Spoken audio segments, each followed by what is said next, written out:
Outer Wilds is a game that states its premise on exploration. The idea that there is an entire galaxy full of interesting stuff just waiting to be found. This very human feeling is what gives us the urge to explore what we don't understand.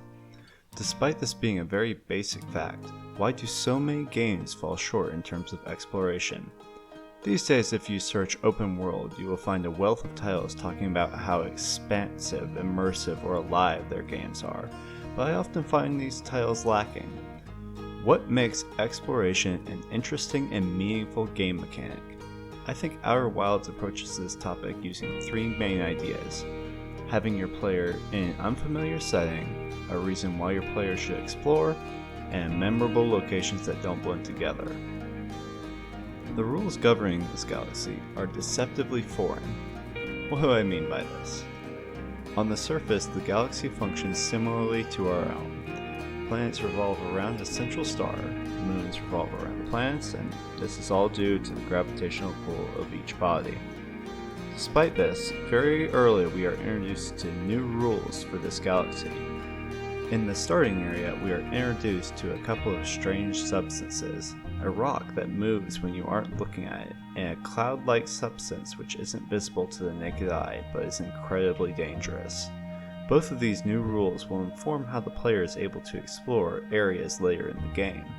The invisible substance ghost matter often will block the player's most direct route through an area, but using the scout, the player is able to find a new path that they had not seen before. By creating new rules that the player has to interact with in interesting ways, the game promotes a more engaged sense of exploration. Outer Wilds' central conflict comes from the fact that the player is stuck in a time loop at the end of which the galaxy's star explodes, killing all life in the galaxy. As we explore the galaxy, we are constantly left asking why. At the start of the game, we are told that the Harthians, the player character race, are not the only intelligent life that has inhabited this galaxy. From there, we pick up bits and pieces of the story about how this alien race died and what artifacts they left behind. Through the game's opening, we know that the alien race, the Nomai, are connected and may even be responsible for why we are stuck in the time loop. This information is just enough to give us an urge to figure out why all this is happening, and follow in the footsteps of the Nomai.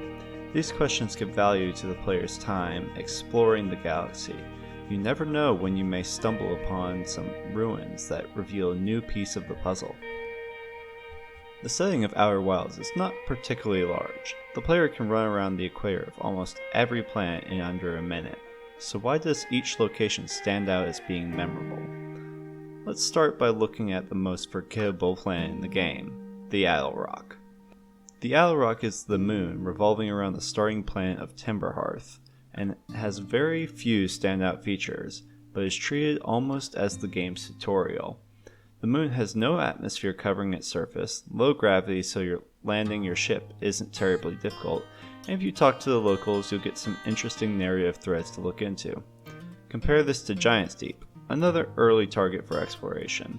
Giant's Deep has a thick gas cloud, oceans with very little land, and high gravity which tests the player's ability to control their ship. The contrast between the two immediately stands out. Even though these are both planets which the player will visit early in the game, they are completely different. This identity which each of the planets has makes them recognizable and more enjoyable. There is a lot that can be said when talking about meaningful exploration. Is simply providing an interesting space to explore enough to create meaningful interaction with the player? I think this can be the case, but if an experience is designed around exploration, it can raise up to levels it never would have otherwise reached.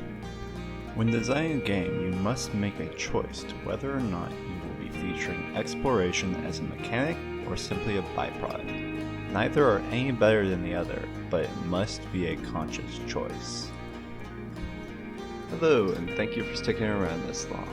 If you've made it this far, your reward is watching a clip of two of the islands from Giant's Deep clipping together that happened while I was recording. Well, thank you again for watching. Please like and subscribe.